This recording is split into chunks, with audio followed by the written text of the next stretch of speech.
So you already know that November is a pretty special month. I have to tell you, though, that in Hungary, the place where I grew up, November is often damp, and it's rainy, and it's cold, and dark, and gloomy. And of course, we also have some celebratory days, but they are kind of different. We have All Saints' Day, or the equivalent of that, All Souls' Day, which we usually spend with, not like a fiesta or party, but, just prayer, calm, sad. And this is usually the time when we remember our dad. November, however, it's a little bit more friendly here in this country. Here, at least, you have Thanksgiving, right? A day when you usually celebrate. I observed you being so happy, so that's great. And I have to tell you, there is one day that has special meaning in both countries, both in the US of A and Hungary, which is November 11. And as I just mentioned, that November 11 might be Veterans Day for you, and it's also St. Martin's Day for the rest of the world. And I hope that you all know St. Martin's Day, and maybe some of you even celebrated it as a child? No, I was really hopeful about that. No. Because I grew up celebrating, or talking about it at least, and I fondly remember the St. Martin Days, day preparations in Hungary. There is some, for kids, they usually prepare like a lantern, these paper lanterns, and they just light it and sing songs and have some plays about light and darkness. That is the theme. And yeah, well, you don't have childhood memories of that, but just imagine the feel. So who was Saint Martin?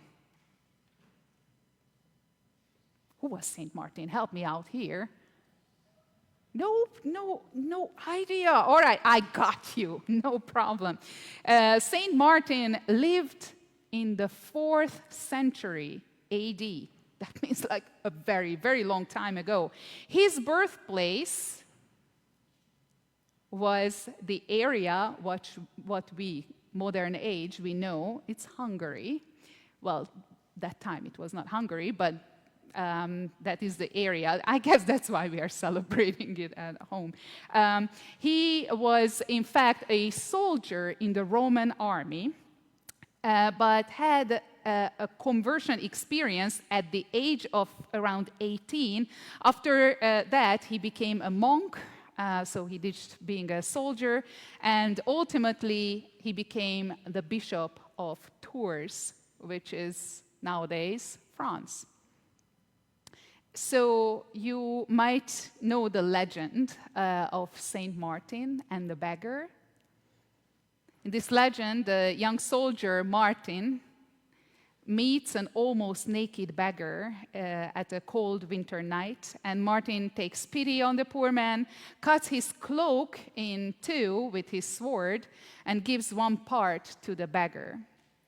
And that is already quite a sacrifice. Just think about it, because the uniform of the Roman soldiers were quite airy, to put it in a nice way.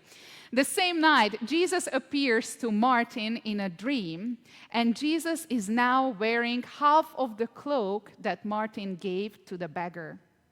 And Martin hears Jesus speaking to the angels, "Here is Martin, the Roman soldier who is not baptized, but he has clothed me."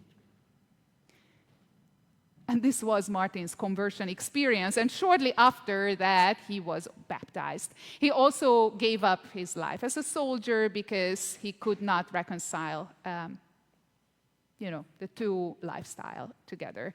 Nevertheless, Martin is still the patron saint of soldiers, so it's really appropriate around Memorial Day, or Veterans Day, sorry. I apologize. But we are not done with the specialties that November 11 could mean for the world. November 11 was also the baptism day of a special guy, Martin Luther, our reformer.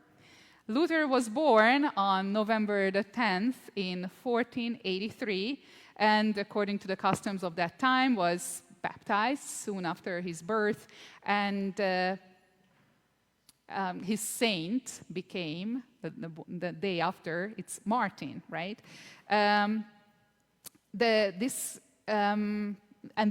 But there is also a common thread that connects us back to the gospel. The gospel we heard today is often called as the widow's mite. And this story is about sacrifice. Since a woman was not allowed to own property or to do business, the scribes in the temple usually took care of the inheritance when the man died, and there was a lot of temptation around the scribes to take advantage of this situation and just, take their houses, and it is really nicely written in today's gospel. In Jesus' day, being a widow was really tough, and interestingly, even today, there is a large portion of widowed women, maybe even in this country, who live near or even below the poverty line. So Jesus just goes for this exploitative system of the temple, especially since the Mosaic law commands the protection of widows and orphans. So there is this double-edged message in our gospel today. One hand, it is about law and justice, but then it is about the wholehearted devotion that a widow demonstrates when she puts those 2 coins, her penny, into the offering box. Jesus makes it very clear these coins are the only ones she has to live on, and she entrusts everything to God. And now, like Saint Martin, she could have given only half and bought herself and maybe her children some bread with the other half of her money, but she chose absolute devotion. So November 11, I invite you to consider November 11 as a day of devotion, regardless what you choose to commemorate on that day. Saint Martin may have kept half of his cloak at first, but soon he gives his whole life to Jesus Christ, giving up all his worldly fame, military career, worldly pleasures, and dedicating his whole life to God. Again, a total devotion.